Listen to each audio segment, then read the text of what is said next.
English learners, welcome back to English Pod. My name is Marco. And I'm Erica. And today we're bringing you part 2 of the presidential farewell speech of President Eisenhower.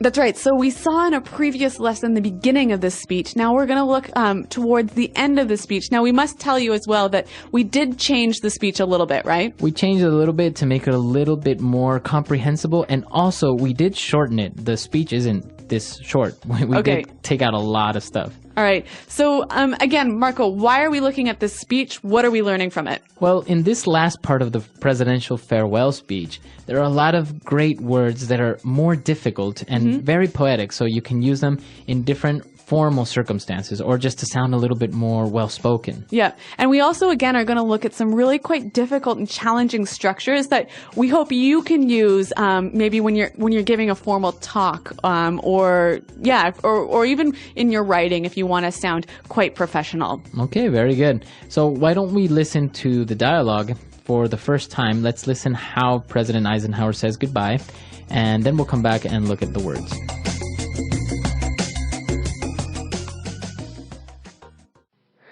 We now stand 10 years past the midpoint of a century that has witnessed 4 major wars among great nations.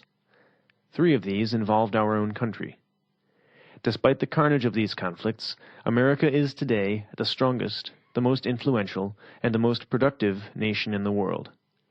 We are understandably proud of this preeminence, yet we realize that America's leadership and prestige depend not merely upon our unmatched material progress, riches, and military strength, but on how we use our power in the interests of world peace and human betterment. Throughout America's adventure in free government, such basic purposes have been to keep the peace, to foster progress in human achievement, and to enhance liberty, dignity, and integrity among peoples and among nations. We pray that peoples of all faiths, all races, all nations, may have their great human needs satisfied, that those now denied opportunity shall come to enjoy it to the full, that all who yearn for freedom may experience its spiritual blessings, that those who have freedom will understand also its heavy responsibilities, that all who are insensitive to the needs of others will learn charity, that the scourges of poverty, disease, and ignorance will be made to disappear from the earth, and that, in the goodness of time, all peoples will come to live together in a peace guaranteed by the binding force of mutual respect and love. Now, on Friday noon, I am to become a private citizen. I am proud to do so. I look forward to it. Thank you, and good night. Well, that certainly was a very moving speech, hey? Very moving, and to a certain point, a little bit religious, huh? Yeah, I think we'll talk a little bit about that a little bit later, but let's concentrate on the language now. So we'll go to language takeaway. Language takeaway. All right, on language takeaway today, we'll start with our first word, and it's preeminence. All right, we are understandably proud of this preeminence. A preeminence. So preeminence, what is this? Basically, it's the state of being the leader of something. Okay, so in this case, America was the preeminent nation. Right, so they were coming up, they were very prosperous, so they had a preeminence in the world.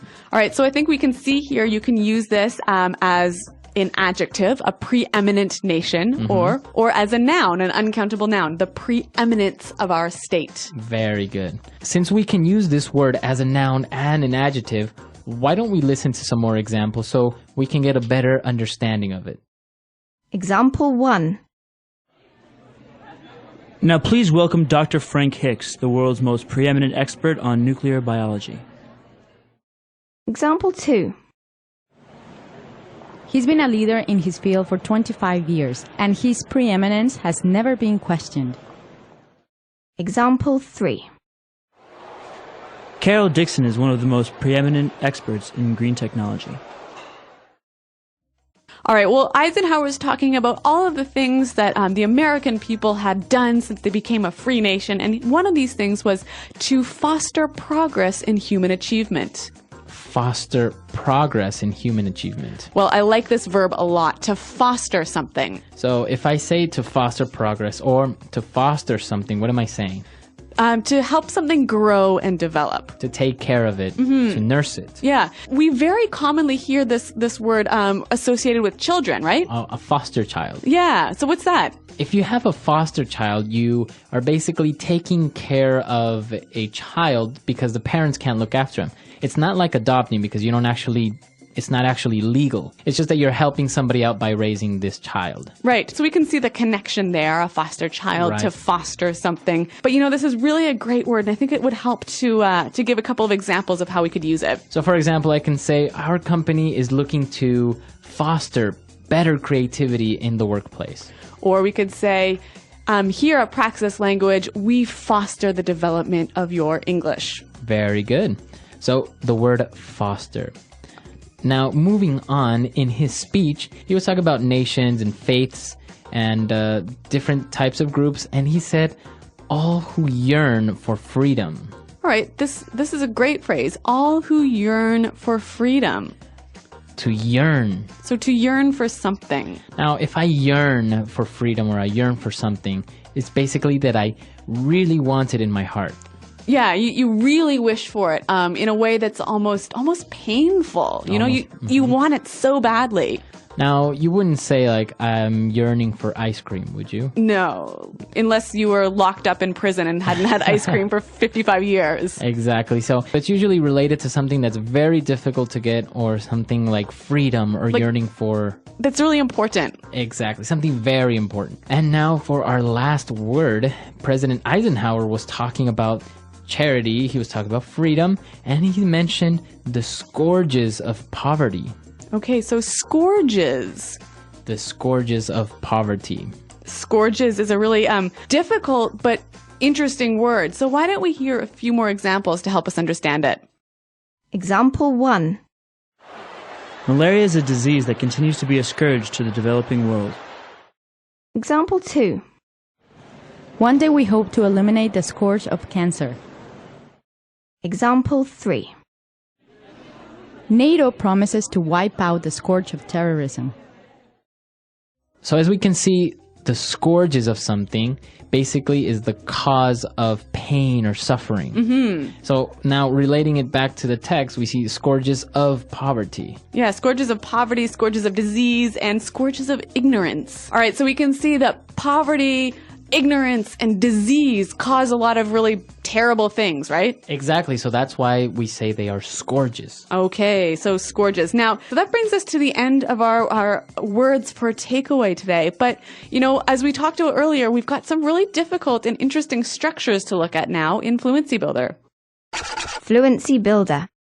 Okay, so in Fluency Builder, we'll start off with the very first sentence of the paragraph.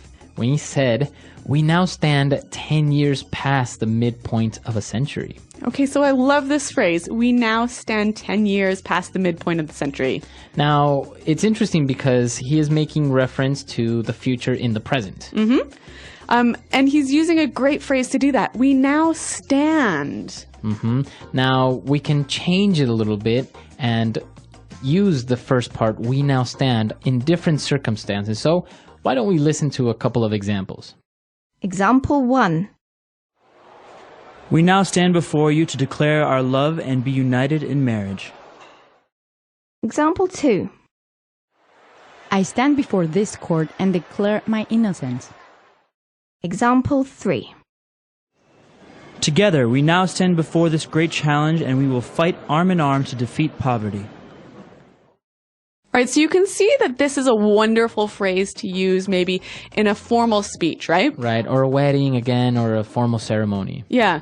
So, and it gives you this idea, this sort of very poetic image of people sort of almost standing at the cliff, standing before some big change that's about to take place. Exactly. So 10 years past the midpoint of a century, the United States has witnessed 4 major wars, right? Okay. And, well, he said, despite the carnage of these conflicts, America is today the strongest, the most influential, and most productive nation in the world. Okay, so a great structure here. Despite the carnage of these conflicts, America today is the strongest, blah, blah, blah, blah, blah. Right. Now, let's look at that first word, despite the carnage of these conflicts. Okay, so carnage, what's that?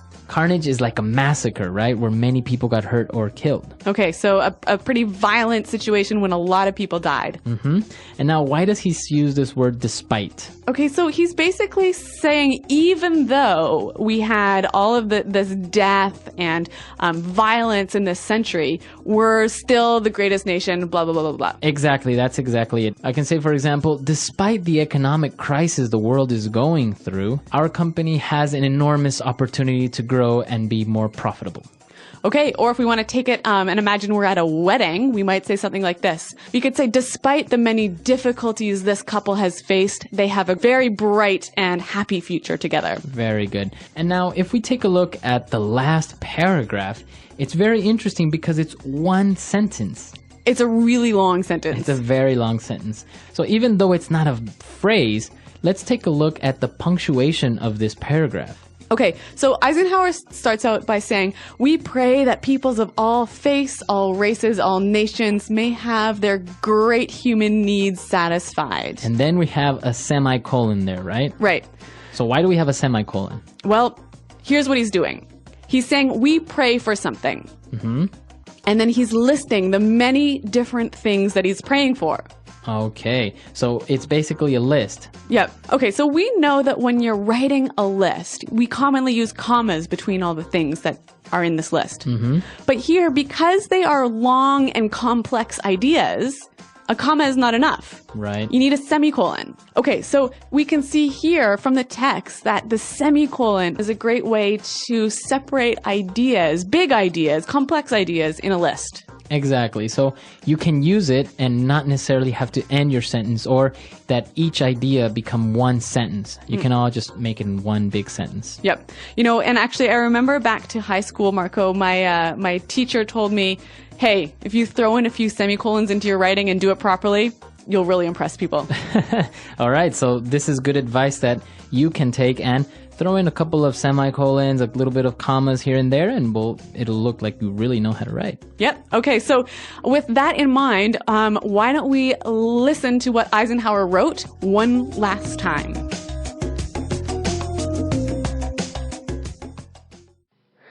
We now stand 10 years past the midpoint of a century that has witnessed 4 major wars among great nations. 3 of these involved our own country.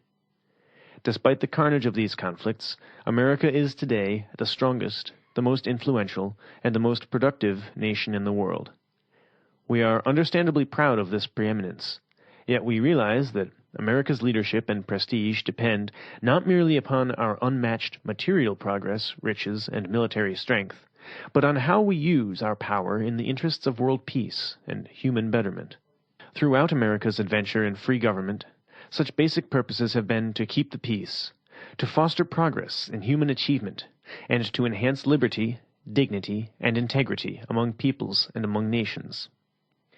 We pray that peoples of all faiths, all races, all nations, may have their great human needs satisfied, that those now denied opportunity shall come to enjoy it to the full, that all who yearn for freedom may experience its spiritual blessings, that those who have freedom will understand also its heavy responsibilities, that all who are insensitive to the needs of others will learn charity, that the scourges of poverty, disease, and ignorance will be made to disappear from the earth, and that, in the goodness of time, all peoples will come to live together in a peace guaranteed by the binding force of mutual respect and love.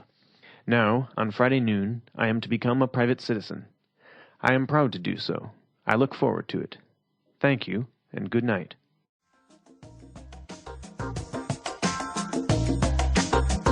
All right, we're back, and we're here again with Pete, our voice actor for the second part of the dialogue. And Pete, we have a couple more questions for you today. Cool. So I hear in Eisenhower's speech that he keeps referencing God. Like he keeps saying, I pray, blah, blah, blah, blah, blah. He said Godspeed, blah, blah, blah, blah, blah. So what's up with that? Why is he talking about God? Well, this is a very interesting question. Traditionally, America has had a really clear boundary between church and state, and you'll hear a lot of rhetoric these days that says, you know, we're a Christian nation and we were founded as a Christian nation. Well, that's baloney. Baloney, so it's not true. At the time when the country was founded 200 years ago, It was overwhelmingly Christian. If the founding fathers, as we call them, like George Washington and them, if they had wanted a Christian nation, they could have had it. They explicitly did not.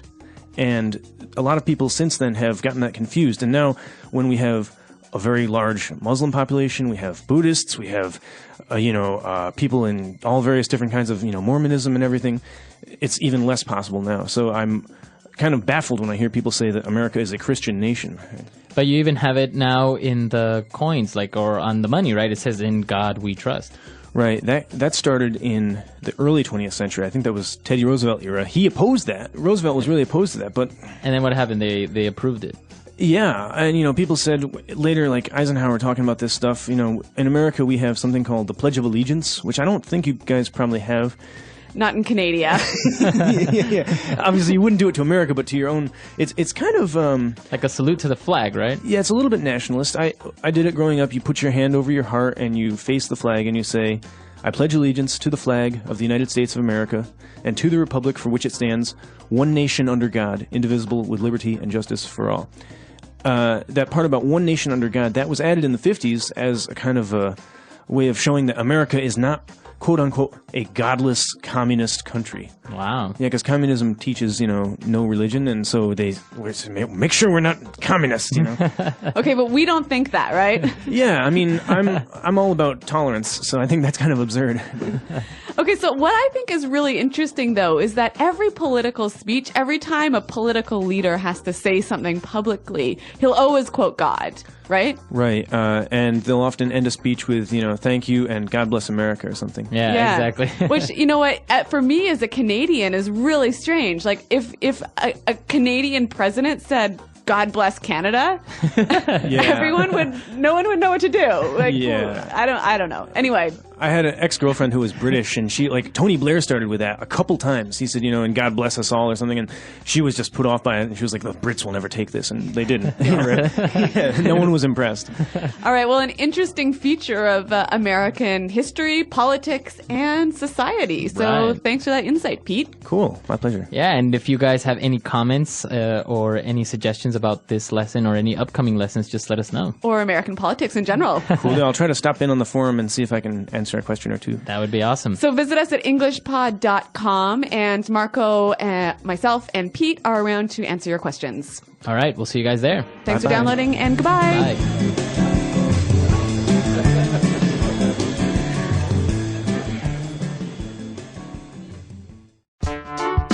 The English Pod Audio Review. Listen to the meaning, then say the vocabulary word. To help something grow or develop. Foster. Badly affected by disease, pain, grief, etc.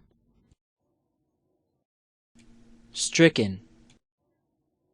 To feel a strong desire or wish for something. Yearn. In U.S. politics, a member or supporter of the Democratic Party, the more liberal of the two main political parties in the U.S. Democrat. More important, skillful, or successful than other. Preeminence. Belonging to the Republican Party, the more conservative of the two main political parties in the U.S. Republican. Someone or something that causes a great amount of trouble. Scourge. In the U.S., the wife of the president-elect. First Lady. To be in a particular place or position. We now stand. An operation or series of operations energetically pursued to accomplish a purpose. Campaign. Let's try that faster. In the U.S., the wife of the president-elect. First Lady. To be in a particular place or position. We now stand. Belonging to the Republican Party, the more conservative of the two main political parties in the U.S.? Republican. Badly affected by disease, pain, grief, etc. Stricken. To help something grow or develop. Foster. To feel a strong desire or wish for something. Yearn. An operation or series of operations energetically pursued to accomplish a purpose. Campaign. More important, skillful, or successful than other. Preeminence. Someone or something that causes a great amount of trouble. Scourge. In U.S. politics, a member or supporter of the Democratic Party, the more liberal of the two main political parties in the U.S. Democrat. Now say the word and hear it in a sentence. We now stand.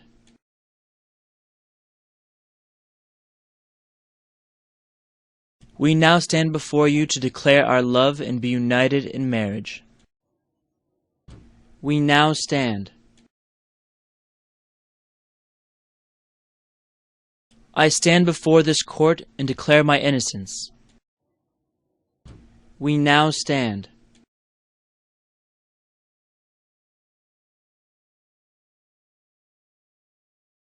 Together, we now stand before this great challenge, and we will fight it arm in arm to defeat poverty.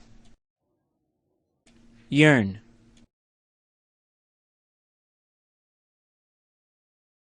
We must fight for those who yearn for their freedoms. Yearn.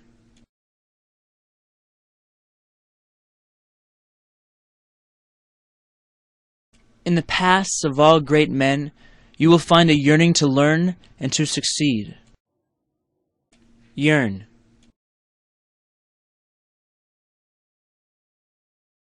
I'm yearning to find someone who will love me for me. Preeminence.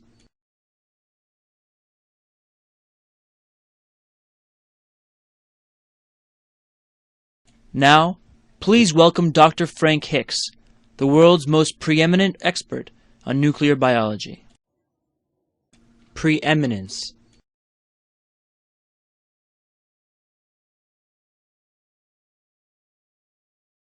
He's been a leader in his field for 25 years, and his preeminence has never been questioned. Preeminence.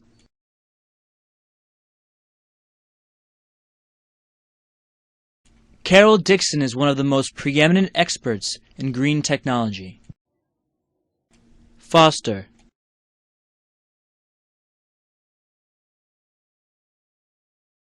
It is our creed to foster and maintain a spirit of fraternity. Foster.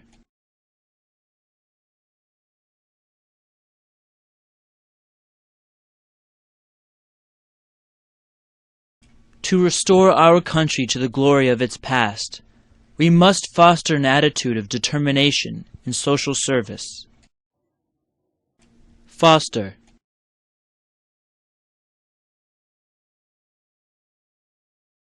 Unsanitary conditions help foster the spread of disease. Scourge.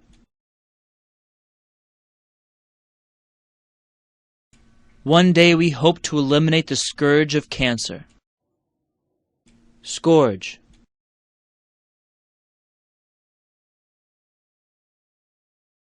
Malaria is a disease that continues to be a scourge to the developing world. Scourge.